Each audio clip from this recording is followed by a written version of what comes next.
¿Alguien me contesta? Sí, profesor, en teoría sí. Ah, están teniendo todas de manera O sea, chequeada. en algunas sí, pero otras dijeron los profesores que iban a empezar esta semana.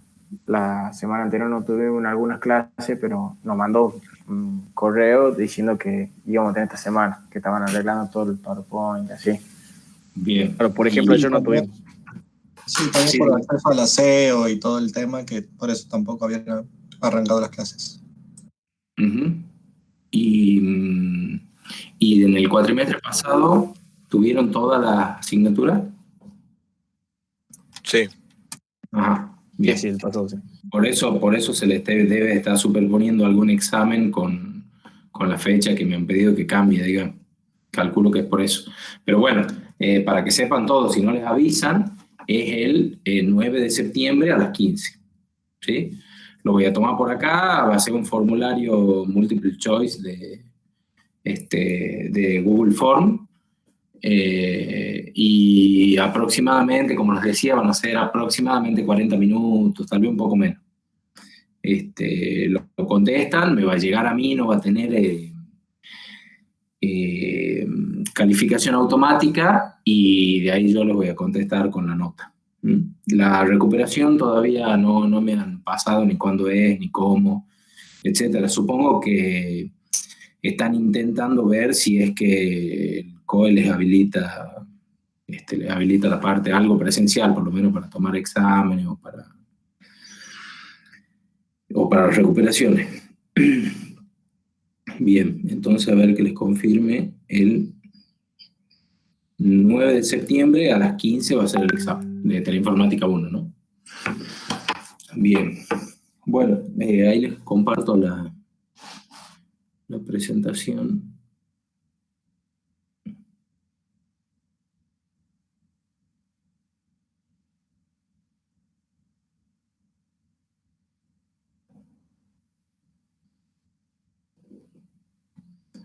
Justo esto no.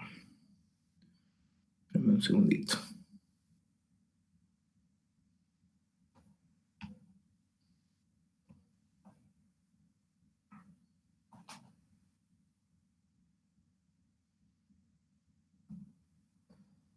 Ahora sí.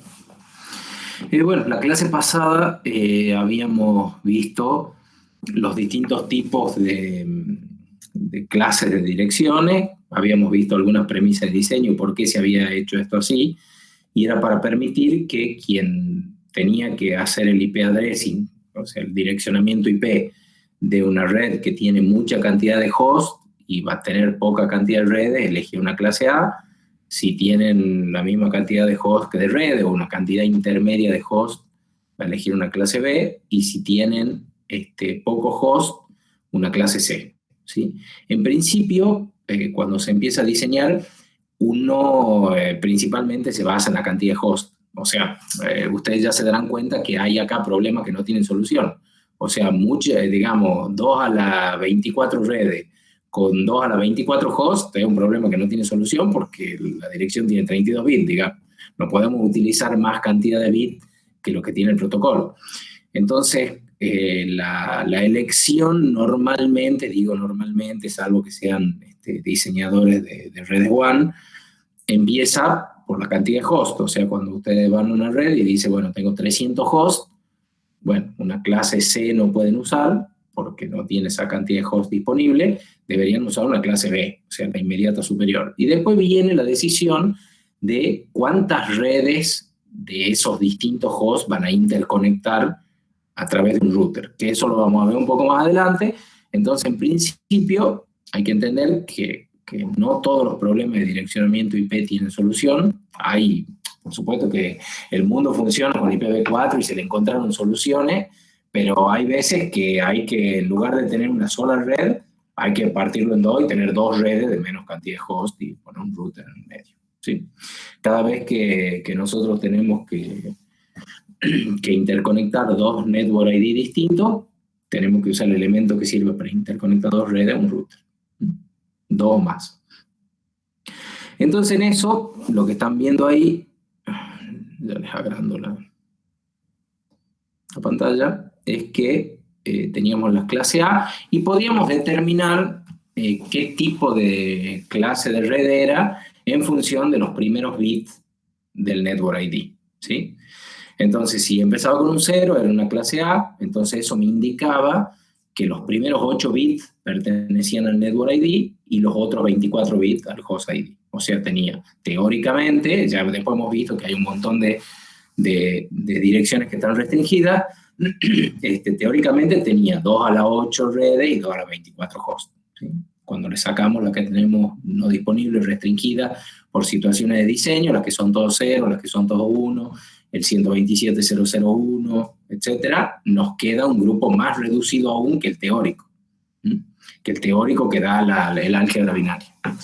Entonces, hay otro componente más que el que vamos a ver ahora, o el otro concepto asociado a las redes IP, que es la máscara de red, ¿sí? La máscara de red ya divide el Network ID y el Host ID de manera explícita, ¿sí? O sea, yo no tengo que mirar nada. Si yo tengo una máscara de red, por supuesto que la clase sigue teniendo sentido. No es que la clase desaparece mirando los primeros bits, ¿sí? La clase sigue teniendo sentido, pero esa máscara de red lo que me hace es dividir explícitamente el Network ID del Host ID. ¿Y cómo funciona? Bueno, funciona, ahora les muestro, porque se llama máscara. Es otra dirección de 32 bits la máscara de red. La finalidad es distinguir el ID de la red del ID del host, como les decía, y especificar, tiene una función muy importante, si el host destino es local o remoto. ¿Y cómo hace esto? Enmascara con unos la parte del Net ID y con 0 la parte del Host ID, ¿sí? Entonces, si yo tengo la máscara por defecto de una red clase A, será 255.0.0.0. ¿Por qué? Porque esos primeros 8 bits están puestos en 1, para que eso le dé 255, digamos, y los otros bits están puestos en 0, y de esa manera yo puedo diferenciar, hay un mecanismo matemático para diferenciar el Net ID del Host ID, ¿sí? Entonces la máscara por defecto de la clase A será el 255.0.0.0, de la clase B será el 255.255.0.0, y de la clase C será el 255.255.255.0, ¿sí? Entonces, cuando yo pongo en 1 esos bits, que me dan que en ese octeto la representación decimal es 255, ¿sí? Porque va de 0 a 256, entonces esa representación me está indicando, nunca se olviden de que son representaciones decimales, que no son, que las redes funcionan de manera binaria, y uno debería pensar toda la solución y la estructuración de la red IP de manera binaria, aunque hace el ejercicio de la traducción decimal por un tema de practicidad, ¿sí? Por un tema de lectura y de que es más legible utilizar números decimales que no números binarios. Entonces, este método, que se llama máscara de subred, que va asociado siempre a una red IP, o sea, una red IP, perdón, una dirección IP, tanto una dirección como una red IP, siempre tiene una máscara de red asociada. Puede serla por defecto, puede no serla por defecto, ya vamos a ver eso, vamos a empezar a introducir ese tema hoy. ¿Qué pasa cuando es por defecto? Divide el Host ID del Net ID y provee un mecanismo también para identificar si al host que yo quiero acceder en el destino es local o remoto a la red. ¿Qué significa que sea local? Que tenga el mismo Net ID. ¿Y qué significa que sea remoto? Que tenga otro Net ID, ¿sí? O sea, yo puedo tener varios Net ID de clase A o varios Net ID de clase B. Si yo utilizo, por ejemplo, tomemos el caso de una red clase C. La 192.168.1.1 es una dirección de host de una red clase C, y la 192.168.5.1 es una dirección de host, pero de la red 5. La otra es una dirección de host, pero de la red, perdón, 192.168.5 sería el Net ID, y el otro es una dirección de red del primer host, o del host 1, de la red 192.168.1, ¿sí? Entonces, este mecanismo, las dos direcciones de red, a ver, les voy a compartir, esperen, para que entendamos lo que estamos hablando. Les voy a compartir un documento.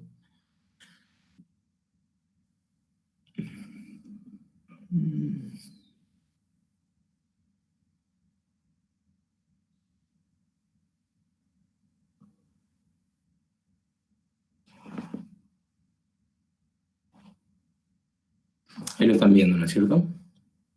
Deberían, por lo menos. Bueno, lo hice en un documento de texto, después se los paso. Lo que les decía recién, lo están viendo, ¿no es cierto? Sí, sí. Sí. Bien. Sí, sí, se ve. Sí. Bueno, lo que les decía recién, si yo tengo la red, una red clase C, 192.168.1.0, esa es una red clase C porque termina, hemos dicho, que cuando los host ID se convierten en 0, significa o esta red o este host, dependiendo de dónde estén esos ceros. Como yo puse en 0 los host ID, la red clase C, recordemos que tiene los 3 primeros octetos representan el net ID y el último octeto representa el host ID. Entonces yo al poner el último octeto en 0, en decimal y en 0 en binario, lo que estoy diciendo es que eso es una dirección de red, ¿sí?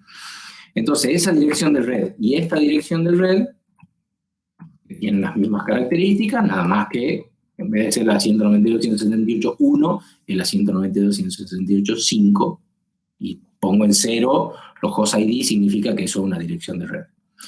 Esas dos direcciones de redes, las dos son clase C, y las dos tienen como máscara por defecto el 255.255.255.0. ¿Sí? Tanto esta como esta. La máscara normalmente se lo indica con una barra, ¿sí? Entonces ahí tengo conformado, y si ustedes se dan cuenta, tengo explícitamente puesto los 3 octetos en 1, esto si yo lo pongo en binario, sería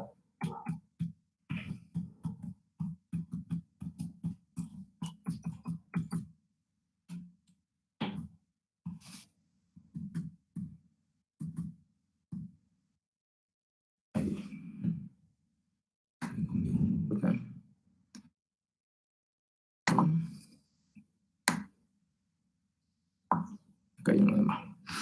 ¿Sí? Esa sería la representación binaria de esa máscara de subred, ¿sí? En donde me dice que todos los hosts que están encendidos, por decir de alguna manera, puestos en 1 son el network ID, los que están puestos en 0 son los host ID, ¿sí? Esta sería la máscara por defecto de una red clase C. Si pongo la máscara por defecto de una red clase A sería 255.0.0.0, y de una clase B sería 255.255.0.0, ¿sí? Sería la máscara por defecto de una clase A y de una clase B.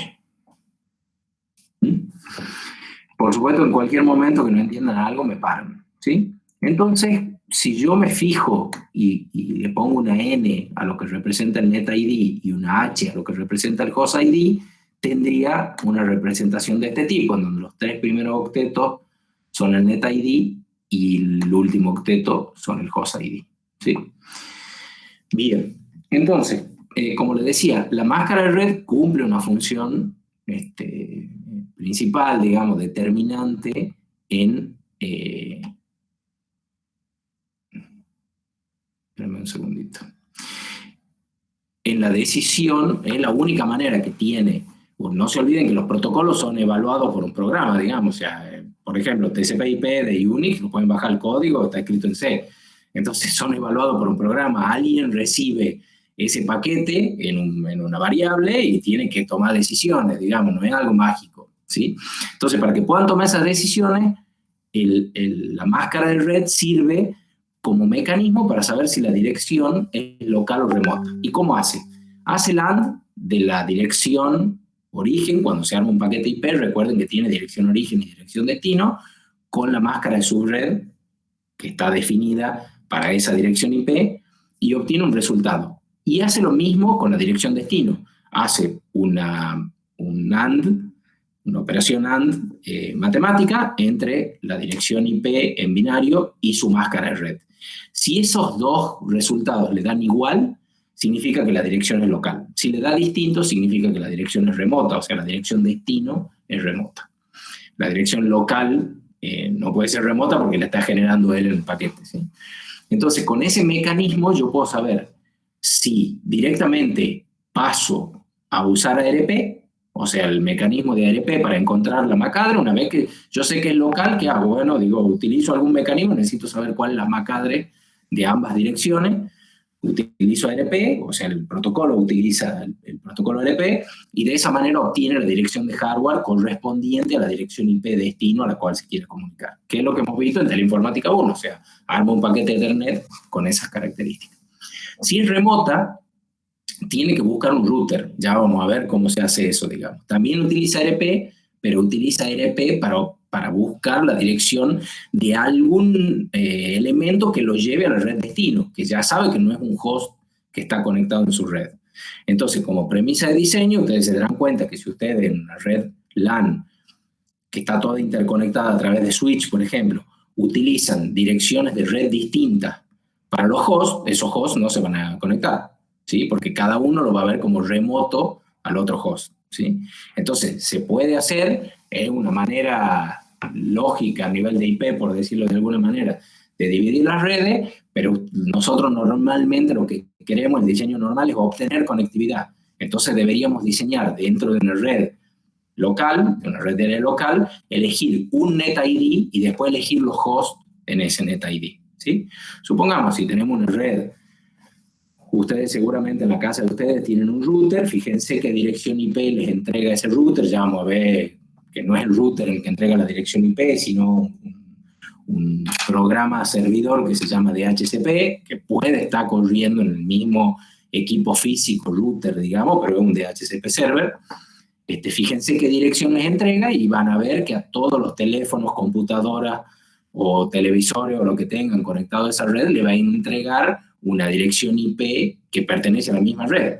Si ustedes dentro de esa red manualmente se ponen dentro de otra red o ponen dos dispositivos que estén conectados a la parte inalámbrica o a la parte cableada de esa red y a de 5 dispositivos sacan 2 y esos 2 lo ponen en otra red IP, a los 2 dentro de la misma red, van a ver que quedan 3 conectados que tienen conectividad en esa red que estaba originalmente y otros 2 que tienen conectividad en una red nueva, ¿sí? Pero esas 2 redes no se conectan, porque cada uno lo ve, cuando hace LAN, lo ve como un host remoto, ¿sí? Y como no tiene manera de buscar un router para acceder a ese host remoto, no se conecta directamente. No sé si ha quedado claro el concepto de la máscara de red.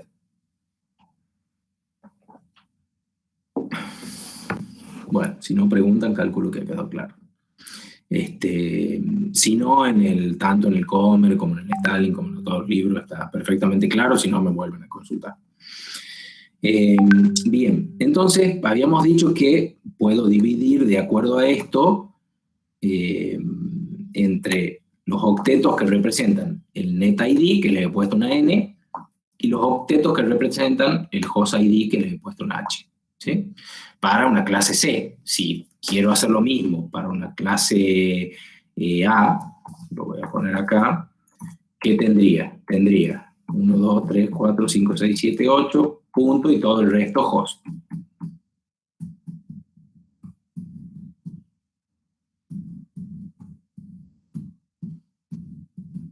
¿Sí? Sería una clase A. ¿Sí? La clase B sería el término medio. La misma cantidad de bits para representar el NetID que de bits para representar el HostID 16 y 16. ¿Sí? Ahora, hay una situación en la cual yo, por algún motivo, por ejemplo, supongamos que a ustedes le asignan una dirección IP. ¿Sí? Esas direcciones IP, hemos dicho, no sé si les he comentado, pero se lo vuelvo a comentar, hay entidades responsables de asignar las direcciones IP. ¿Por qué?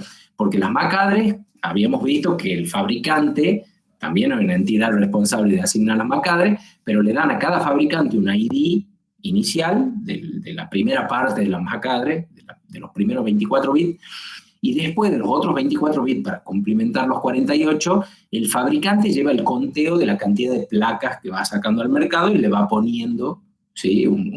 todos ID distintos. Entonces, de esa manera, nos garantizamos que cada placa que sale al mercado tenga una MAC-adre distinta. Con IP pasa algo parecido, pero IP está dividido en regiones, en distintas regiones que se llaman RIRs, Regional Internet Registries.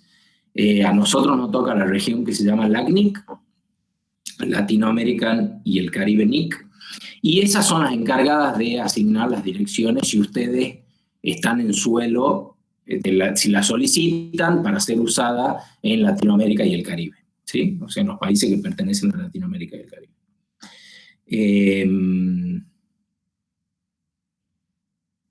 Deme un segundito.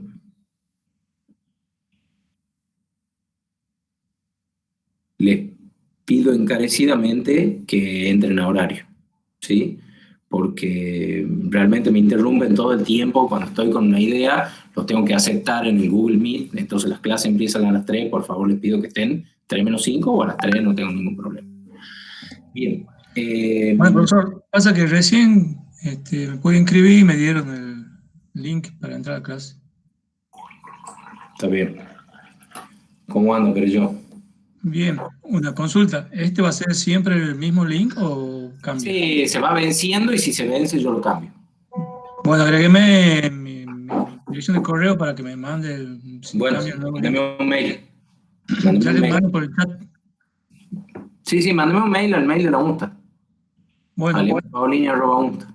bueno, Así lo gracias. agrego. Gracias.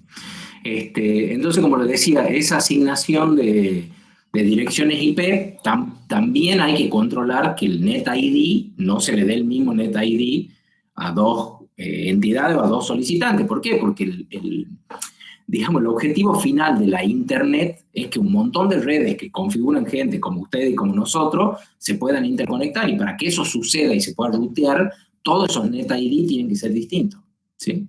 Entonces, estas entidades que se encargan de entregar los NetID, uno le solicita, en el caso nuestro se llama la CNIC, uno le solicita, por ejemplo, en el caso, le doy el caso de la UNTA, le dicen, miren, nosotros somos una institución educativa y le solicitamos, tenemos 3, 4 campus repartidos, 3 en Tucumán, 1 en Buenos Aires, etc.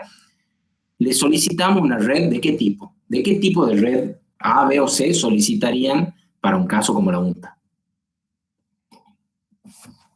¿De tipo B o no? De tipo B. Sí, de tipo B. De tipo B sería, pero ahora empezamos con otro problema. De tipo B sí, pero ¿cuántas de tipo B? Porque en realidad si yo le estoy diciendo que hay 3 campus en Tucumán y 1 en Buenos Aires, cada uno de esos debería tener una red distinta, ¿sí? Porque yo no tengo manera de llegar a Buenos Aires con un enlace LAN y tampoco tengo manera de llegar con un cable. Tendría manera, digamos, pero una manera bastante compleja de conectar el campus con la 9 de julio, digamos, ¿sí? Hay distintos diseños, pero dentro del diseño de mayor aceptación sería poner una red clase B para cada lugar. Entonces yo tendría que pedir 3 redes clase B, ¿sí? Por decirlo de alguna manera. Ahora, 3 redes clase B significa que voy a tener la posibilidad de tener, teóricamente, 2 a la 16 hosts en cada red. Y capaz que eso es mucho, ¿sí? Porque 2 a la 16 hosts es un número muy grande, ¿sí? Son 65.535. Entonces, esa situación, por ahí la CNIC dice, no, les doy una sola clase B, que es lo que normalmente se hace. Entonces, ante esa situación existe un concepto que se llama subnetting, que es a una red que tiene sobrecapacidad de direccionamiento, una única red, convertirla en varias redes de menor capacidad de direccionamiento. O sea, una red clase B que tiene una capacidad de direccionamiento grande, convertirla, por ejemplo, en varias redes más chicas, que van a ser subredes de esa red, por eso se llama subnetting. ¿Y cómo se hace esto? Bueno, se hace simplemente tomando la parte de host de una clase B y convirtiéndola en la parte de subred, ¿sí? Para que entendamos un poco esto, acá les preparé un ejemplo. En la transparencia hay un ejemplo con una clase B, que es el mismo ejemplo que yo le estoy dando, y el objetivo es convertir un NetID en varios NetID, porque en realidad si yo tomo parte de los hosts, pido prestado parte de los bits asignados a los hosts para convertirlo en una nueva red, lo que voy a tener son nuevas redes, ¿sí? Ahora vemos cómo se hace. Tomemos el ejemplo para que entendamos el concepto. Tomemos el ejemplo, dividamos lo que escribí hasta acá, que es esto, ¿sí? Y tomemos este ejemplo de abajo. Esta dirección IP, perdón, pertenece a una red clase B, ¿sí? La dirección 192.168.1.1 pertenece a una red clase B. Y una red clase B, antes que siga con este tema, particular. Dentro de esas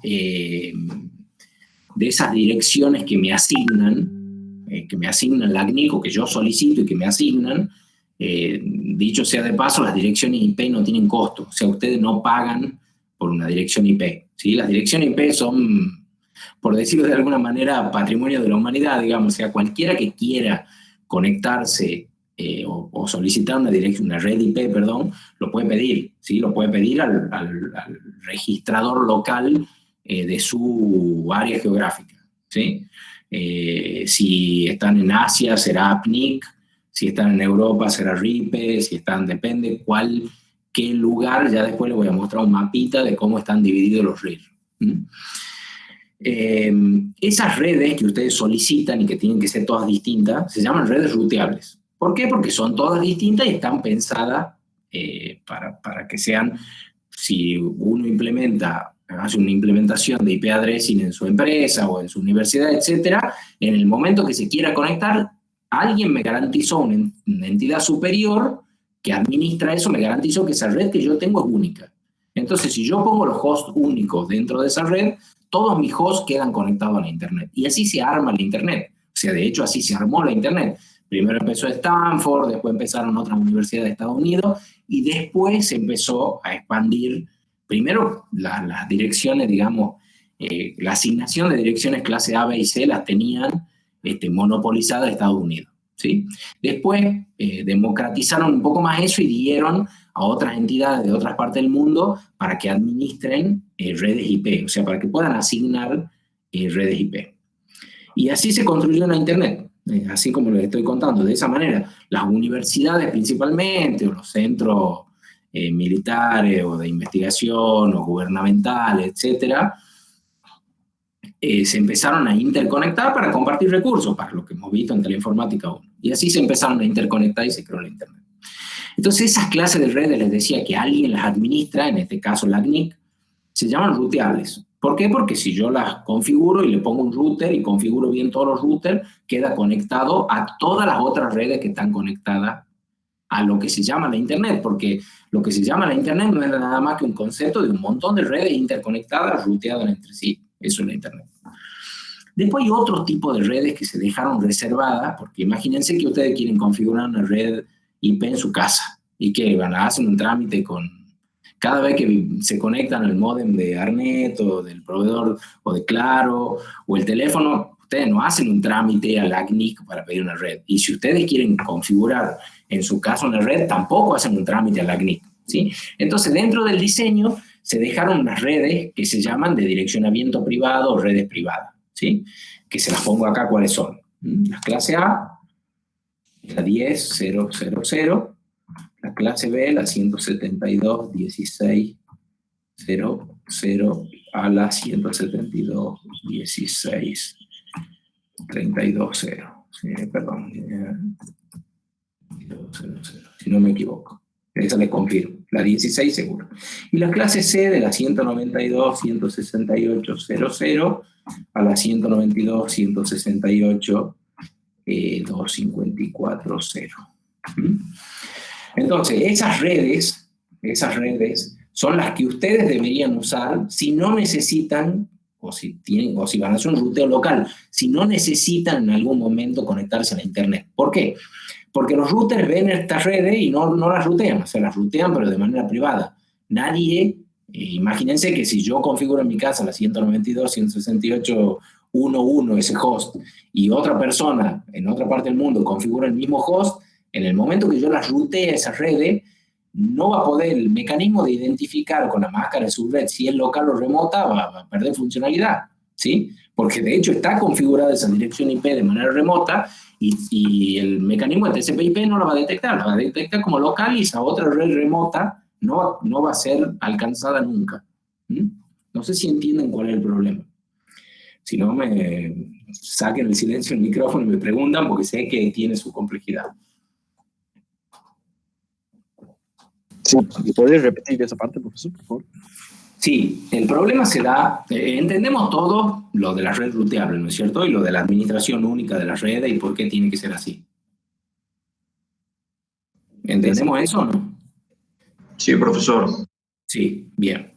Ahora, en el mecanismo de diseño de la parte de IP addressing, de lo que estamos viendo nosotros, el direccionamiento IP, se dejaron reservadas una determinada cantidad de redes divididas en clases para que la gente las pueda usar como redes privadas. O sea, ustedes van mañana a configurar una red IP en una empresa. Bueno, no usan la 130, no usan la 88, la 8000. La red 8000 la tiene reservada Google. ¿Sí? Ustedes no usan esa red. ¿Por qué no usan esa red? Porque en el momento que esa empresa quiera poner un router, esa red ya la tiene alguien asignada. No sé si me entienden. Entonces, quien tiene ese alguien asignado, ustedes a la empresa le están generando un conflicto. ¿Por qué? Porque cuando ustedes desde esa red que han configurado, supongamos que han configurado una máquina que tiene el 8.1.1.1.1, ¿sí? Supongamos que han hecho esa configuración. Cuando esa máquina se quiera conectar al 8.8.8.8, que es el DNS de Google, ¿qué es lo que va a pasar con esa red? Le va a decir, no, es local, porque esa dirección es local a la red que ustedes acaban de configurar. Entonces no va a buscar el router y nunca se va a conectar a Internet. Nunca se va a poder conectar a Internet. ¿Entienden el problema? Sí, profe. Bien. Entonces, dado ese problema, se separaron las redes que son administradas por esa administración central que se llama Internic y que ellos las asignan y que ustedes solicitan y ellos se las entregan a la red, y redes que se llaman privadas, que no las asigna nadie y que están pensados para que ustedes hagan la configuración en esa empresa que yo le acabo de decir. Entonces, si esa empresa tiene más de 300, supongamos que tenga 300 hosts, elegirán la 172.16.00, que es la primera red clase B, porque al tener 300 hosts ya con la clase C no le alcanza, y que es de administración privada y que no está pensada para hacer ningún tipo de ruteo, más que dentro de su empresa. El día que la empresa se quiera conectar a Internet, tendrá que solicitar una red en Internet y poner un router y ya vamos a ver cómo se hace eso. ¿Sí? Entonces voy a tomar el caso de una red privada para hacer el diseño de un subnetting. Supongamos que usted, yo le asigno a la red 192.168.1.0.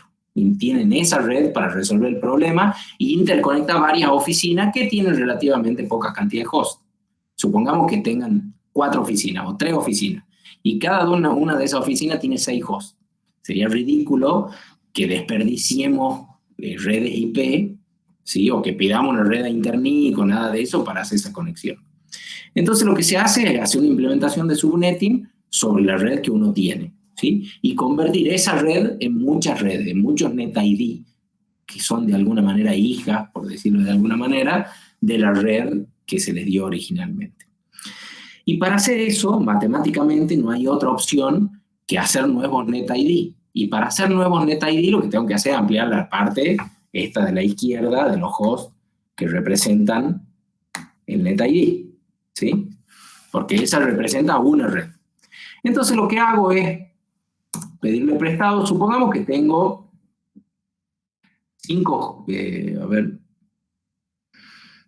20 hosts como máximo en cada una de esas sucursales que yo quiero conectar, ¿sí?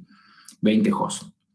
Entonces, si yo digo que tengo 20 hosts, ¿cuántos bits necesitaría yo para direccionar 20 hosts? Esa es la pregunta, ¿sí? O sea, ¿cuántos bits puedo prescindir de la parte de los hosts que yo tengo? Porque yo tengo 8 ahora, ¿sí? Entonces, 2 a la 8, ¿cuánto es? 56. Muy bien, 256.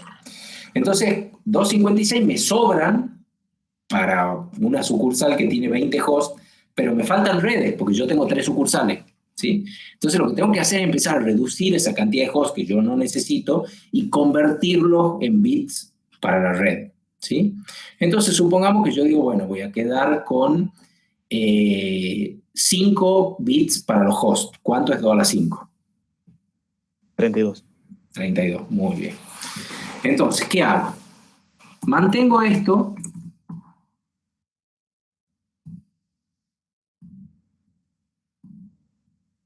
Y acá es donde se me plantea el problema. Y dejo estos 5 últimos bits para los hosts, porque 32 es mayor que 20, entonces los 20 hosts me van a entrar bien, ¿sí? Voy a poder ponerle el punto 1, 2, 3, 4, 5, 6, 7 hasta el 20 y me van a sobrar 12 teóricamente. Ya vamos a ver que no van a sobrar 12, pero hasta ahora, hasta nuestro razonamiento, sobrarían 12 de cada una de esas sucursales. Y voy a convertir estos 3 que me han quedado en los bits de subnetting, ¿sí? Y acá van a seguir los bits de los hosts. Entonces lo que yo voy a tener, lo he marcado con una S mayúscula, los de subnetting, voy a tener que de la red padre que yo tenía, que era la 192.168.1, que llegaba hasta acá, voy a generar con 3 bits, ¿cuántas subredes? Todas las 3 subredes. Para 8 redes. 8, exactamente. Entonces, por eso acá le he puesto que con 3 bits hago la combinatoria de todos esos 3 bits y tengo esta combinatoria. El 000, el 001, el 010, el 011, el 011, el 100, el 101, el 110 y el 111. ¿Sí? Y eso me da las 8 nuevas posibilidades para generar subredes. ¿Sí? Si pongo 4 tendré 16, si pongo 5, y a medida que yo me voy corriendo en las subredes hacia la derecha, cada vez tengo más subredes de cada vez menos hosts. ¿Sí? No sé si se dan cuenta. Y a medida que me voy corriendo para la izquierda, cada vez tengo menos subredes con cada vez más hosts. Lo mismo que pasa con las redes clase A, B y C, nada más que dentro de ya una red clase A, B y C. Bien, entonces con este razonamiento lo que hago, acá le he puesto los datos, tengo esta red, y ahí acuérdense que había una situación en la cual no pueden ser todos 0 ni pueden ser todos 1. ¿Sí? Entonces, de esas 8 redes teóricas, ya les voy a explicar que hay paliativo para eso, sí se pueden usar, yo pierdo los 2 extremos de las redes, entonces me quedan 6 redes usables. ¿Sí? Y de los hosts, tengo el mismo problema, porque acá yo tendría 1, 2, 3, 4, 5. ¿Sí? Y acá empezaría con el 1, y hasta hacer la combinatoria de 32, que el último de estos me daría el 1, 1, 1, 1, 1. ¿Sí? Entonces, acá voy a tener 32 capacidades de direccionamiento distinto porque tengo 5 bits. Y voy a hacer la misma combinatoria. Pero ¿qué es lo que va a pasar? Tampoco puede ser 0 y tampoco puede ser 1. ¿Pero por qué?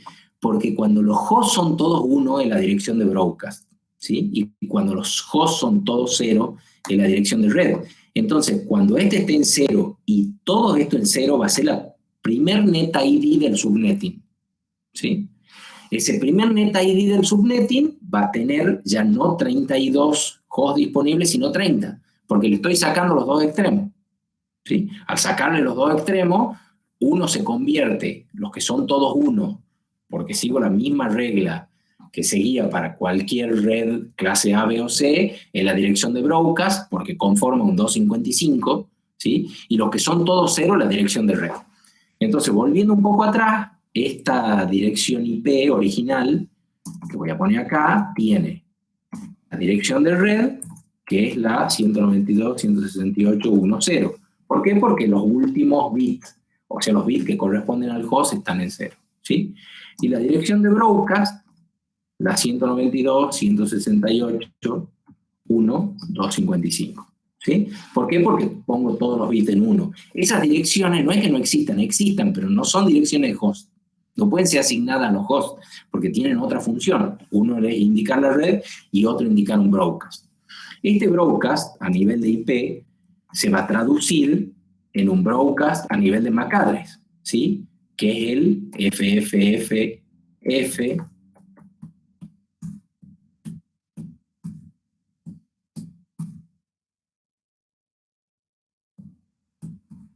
¿Sí? Se va a traducir en ese broadcast a nivel de MAC address. ¿Por qué? Porque a nivel de Ethernet, el indicador de que es un broadcast es también poner en todos 1, pero cuando yo pongo en todos 1 en un hexadecimal me da una F. ¿Sí? me dan todas F, porque es la representación máxima que tiene hexadecimal para indicar cuando están todos puestos en 1, porque yo estoy agrupando 48 bits hexadecimales y yo los pongo a todos en 1, me da F, etc. ¿Sí? No sé si está claro hasta ahí.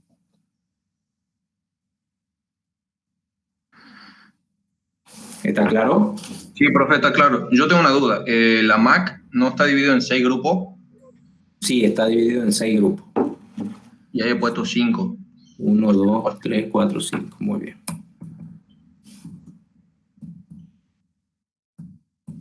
Bien, gracias. Así es, son 48 bits.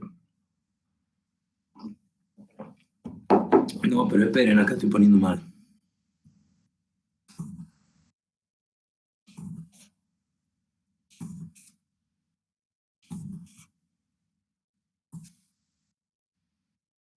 Ahí. Bien.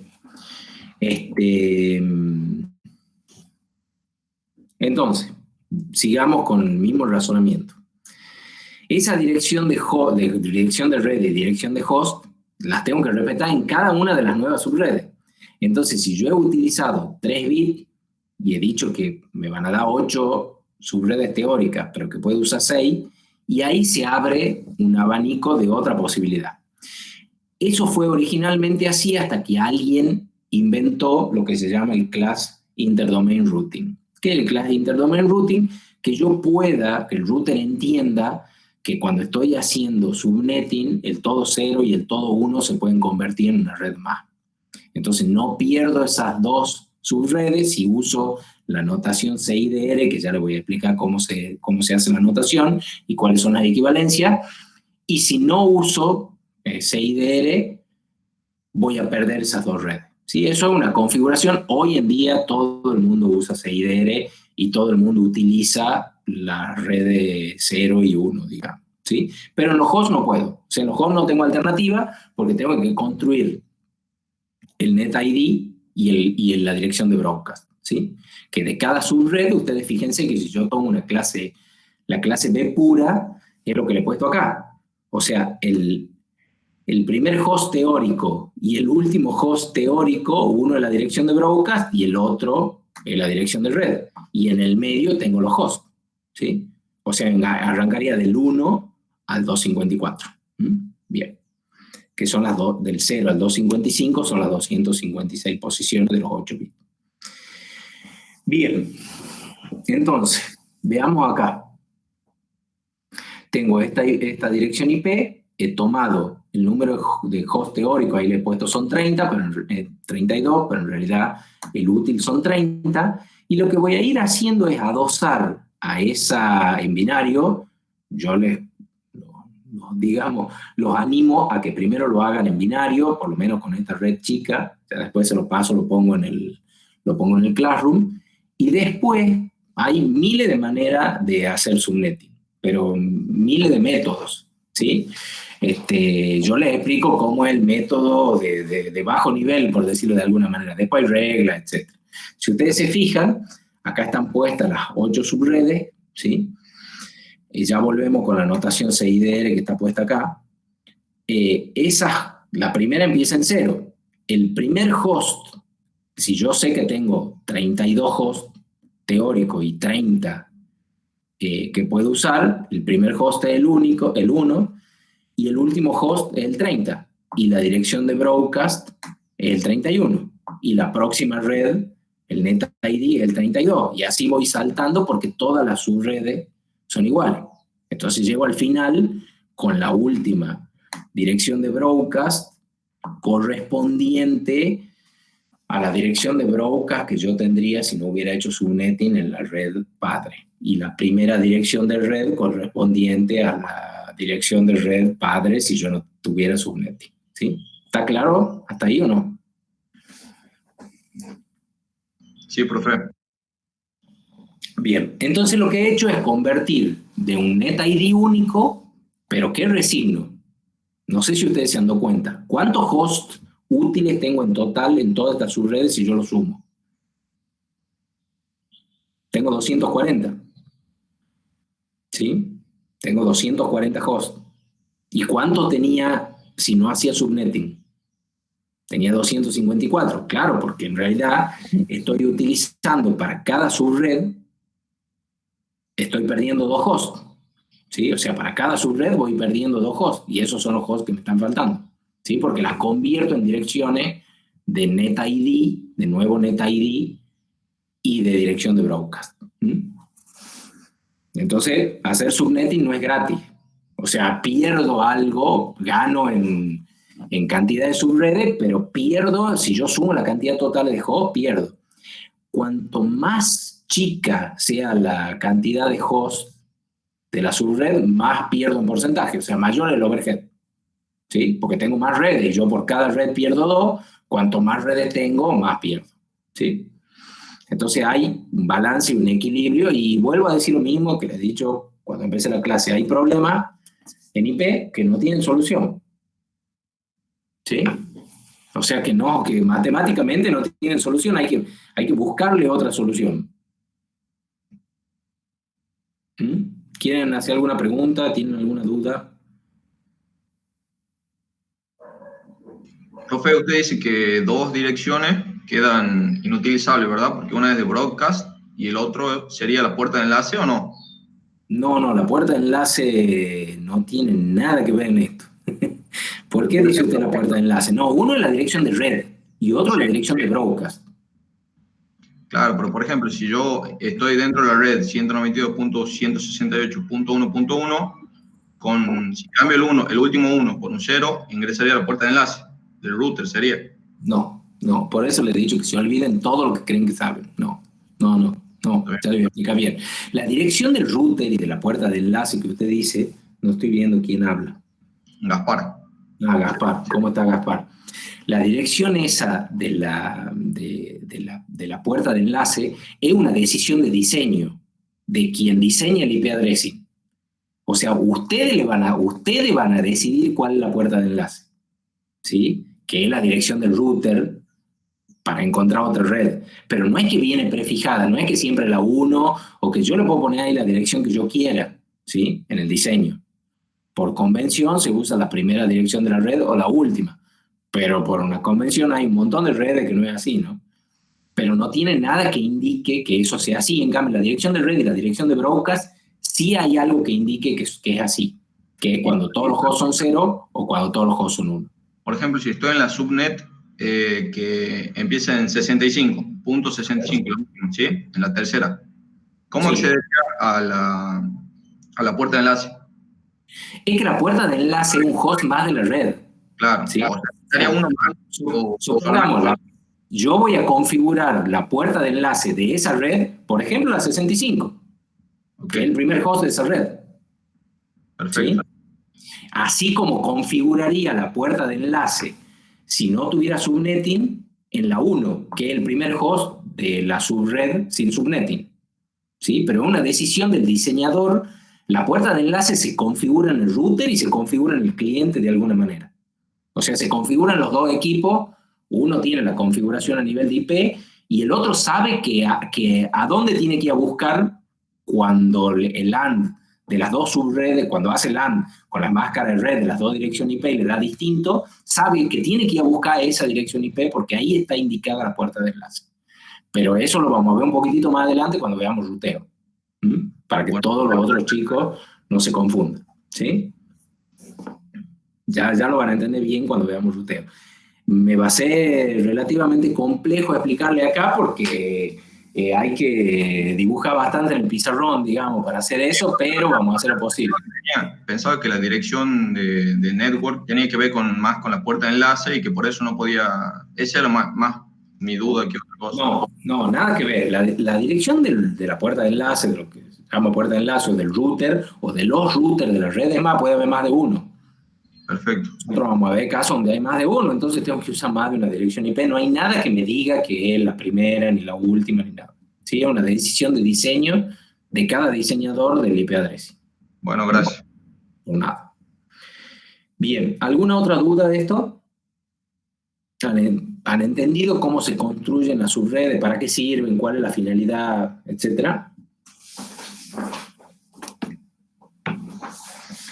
Bueno, voy con el Class Interdomain Routing, con el CIDR, ¿sí? ¿Qué significa esto? Esta notación. Nosotros hemos visto que vuelvo acá arriba, vuelvo acá a esta máscara de red, la voy a volver a escribir acá.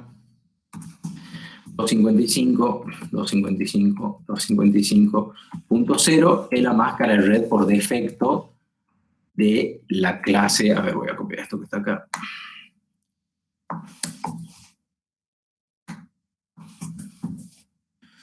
De la clase C, ¿sí? Esa sería una dirección de red clase C con su máscara de red asociada. Si yo quiero poner una dirección de host clase C y su máscara de red asociada, podría poner la 192.168.134/255.255.0, ¿sí? Esto que me dice que esta es una dirección de red, esta es una dirección de host, y si pongo otro host, la 192.168.153, ¿sí? Con su máscara de red 255.255.0. Estos dos hosts, tanto este host como este host que puse, pertenecen a esta red, ¿sí? ¿Por qué? Y son los dos locales, porque si ustedes se fijan que hacen un AND en binario de esto con esto, y hacen un AND en binario de esto con esto, el resultado le va a dar el mismo. Como el resultado le da el mismo, IP entiende que es local, como entiende que es local, hace el proceso de ARP, obtiene las MAC address destino, y una vez que obtiene esa MAC address de destino, hace arma el paquete Ethernet y hace la conectividad, digamos, donde el paquete IP va encapsulado en Ethernet, ¿sí? Ese concepto lo tienen que tener grabado a fuego, ¿sí? Uno abstrae cuando trabaja con IP y dice que IP se conecta, pero todo ese mecanismo se hace abajo, ¿sí? Y después Ethernet, ¿qué hace abajo cuando accede a la capa física? Convierte, si es 10 base T, en señales más o menos 5 voltios, si es 1000 base FX, en pulso de luz más o menos 1, y eso es lo que hace, y el otro lado se hace lo mismo, ¿sí? Se vuelve el camino opuesto. Para eso hemos aprendido OSI y hemos visto OSI. Bien, entonces, la notación CIDR de esta, porque esto tiene una notación CIDR, esta red tiene una notación CIDR. La notación CIDR simplemente es ver cuántos bits están encendidos, o sea, cuántos bits están en 1, y poner la barra. A ver, voy a tratar de llegar al mismo lugar. ¿Cuántos bits están en 1 ahí? 24. ¿Sí? Entonces, esa es la notación CIDR. Si yo quisiera poner esta misma red, notación CIDR, tendría que poner la 192.168.1.0/24. Esto en notación CIDR es equivalente a esto en notación no CIDR, ¿sí? ¿Por qué? Porque tengo 24 bits que son los 24 bits del NetID.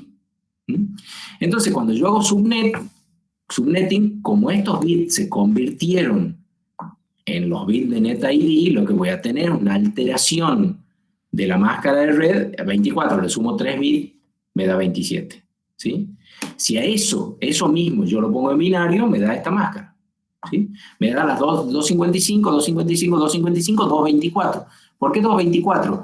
Porque de ese octeto que cual yo transformo en 224, tengo 1, 1, 1 y los 5 bits restantes 0. Si yo paso eso de binario a decimal, me da 224. ¿Está claro eso?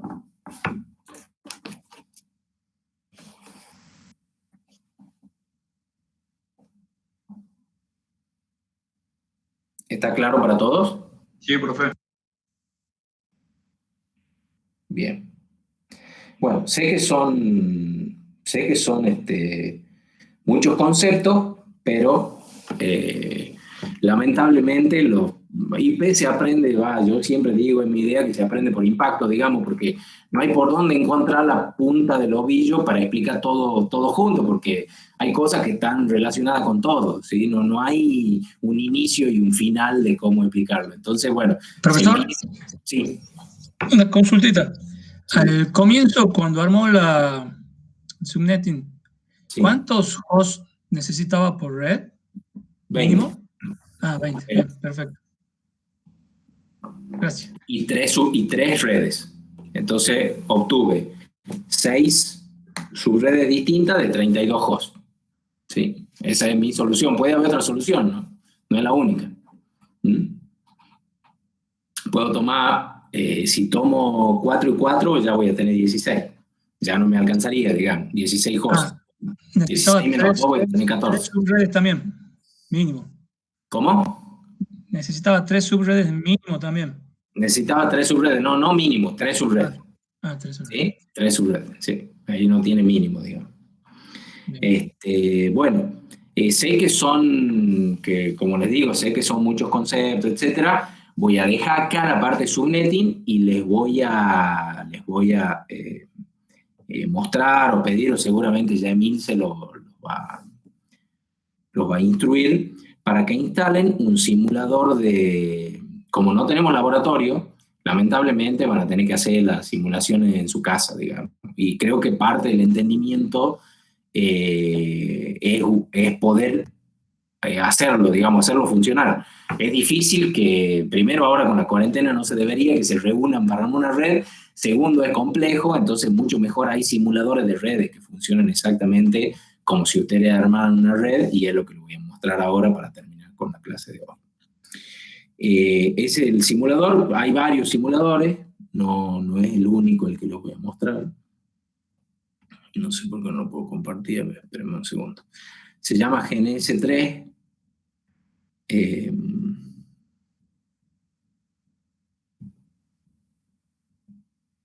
Aquí está. Ahí lo están viendo, ¿no es cierto? Sí, profe. Bueno, ese simulador que se llama GNS3, que es gratuito, que es open source, lo pueden bajar de internet, pueden bajarlo, instalarlo, pueden instalar una máquina virtual, vienen máquinas virtuales, etc. El método que ustedes quieran no es muy importante, simplemente que lo puedan hacer funcionar. Tiene opciones muy avanzadas que nosotros no vamos a usar.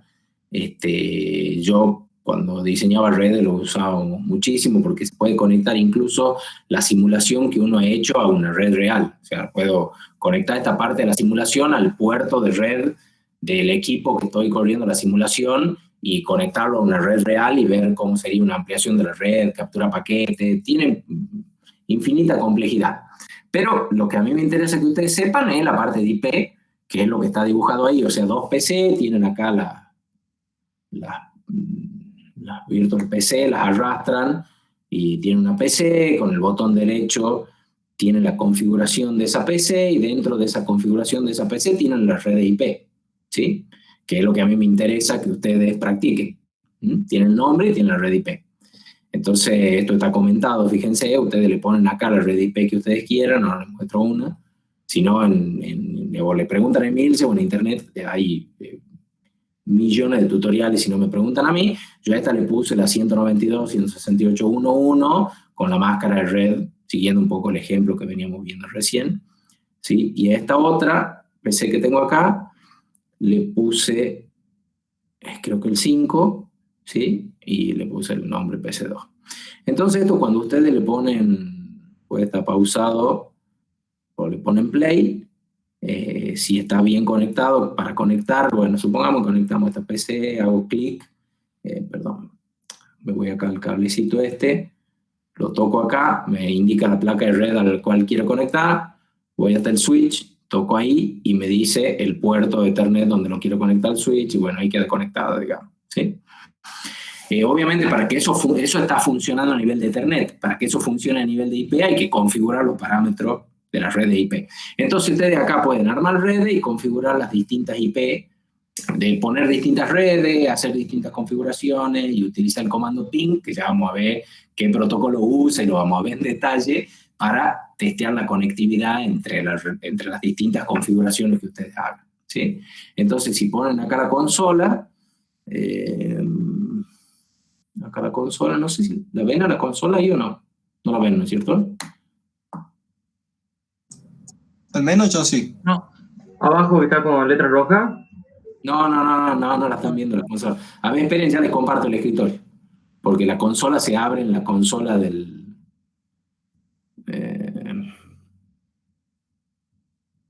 pantalla completa.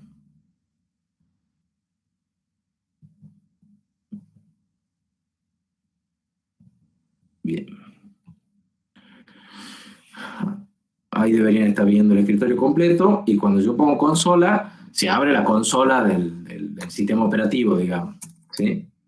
Entonces ustedes están accediendo a la consola de esa PC, ¿sí? Si yo utilizo, le hago ping a esa misma PC, me va a devolver los resultados, y si utilizo el comando ping hacia la otra PC, la 192.0.5, que está conectada a través del switch,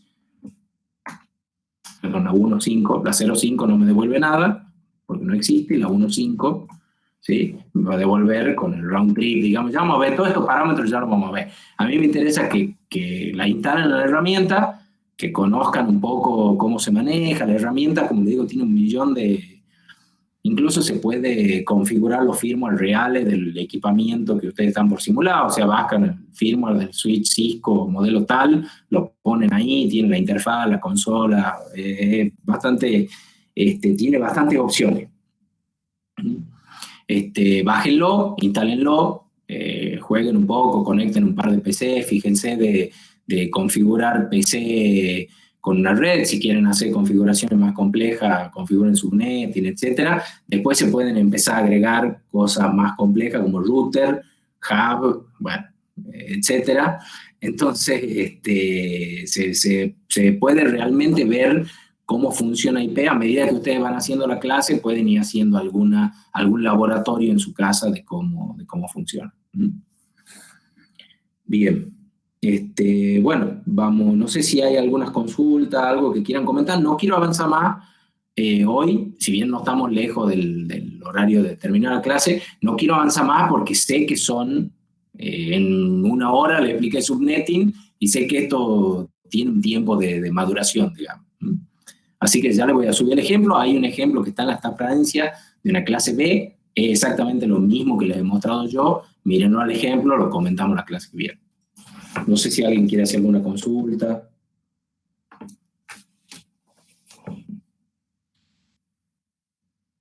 ¿Nadie? Profe, Sí, diga. a mí no me quedó muy claro un tema de subnetting, de máscaras específicamente. A ver. Esa es la dirección que queda, digamos, el 2555.255.255. Eso Sí. es como algo que se configura y queda guardado en los equipos, ¿verdad? Sí, o sea, la configuración de la dirección IP, ahí se lo estoy compartiendo de nuevo a lo que estábamos viendo. La configuración de la dirección IP es algo que el usuario configura en un equipo, ¿sí? No vienen los equipos, vienen con MAC address, pero no vienen con dirección IP, ¿sí?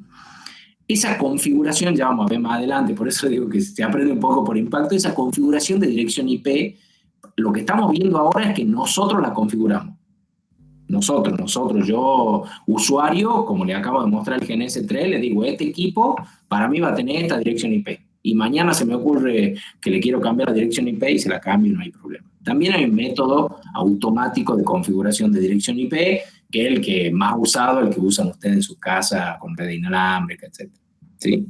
La máscara de red es una configuración cuando se configura IP de manera manual. O sea, uno le tiene que configurar la dirección IP y la máscara de red. Ah, bien, perfecto. Esa era mi duda. Esa es la duda, claro, porque si no, no tiene manera de hacer subnetting, ¿sí?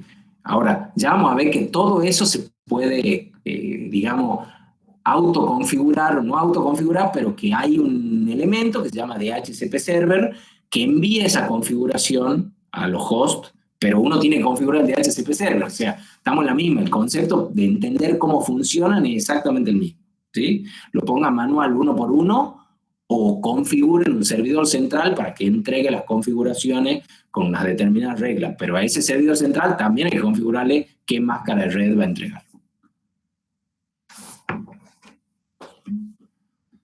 No sé si contesta eso la pregunta. Sí, profe, muchas gracias. Bueno, por nada. Bien, ¿alguna otra consulta más?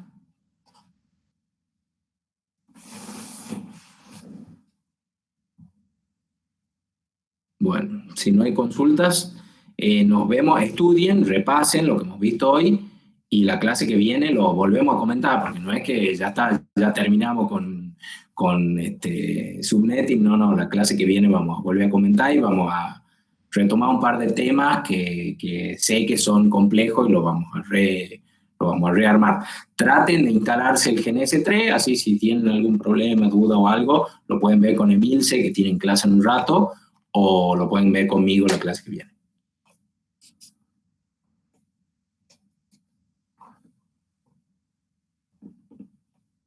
Bueno, profe.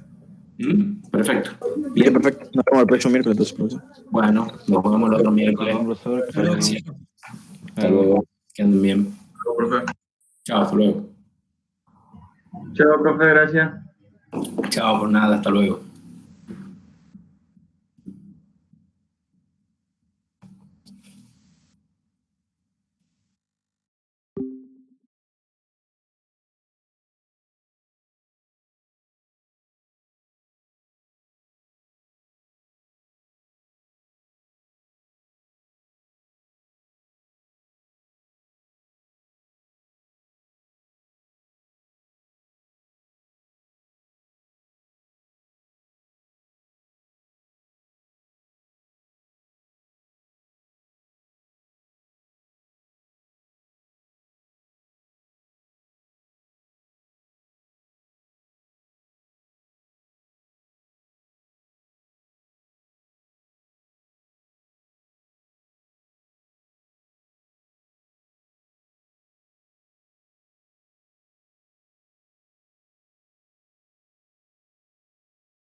Hacer todos los exámenes por plataforma, no por... El profesor es un rebelde entonces.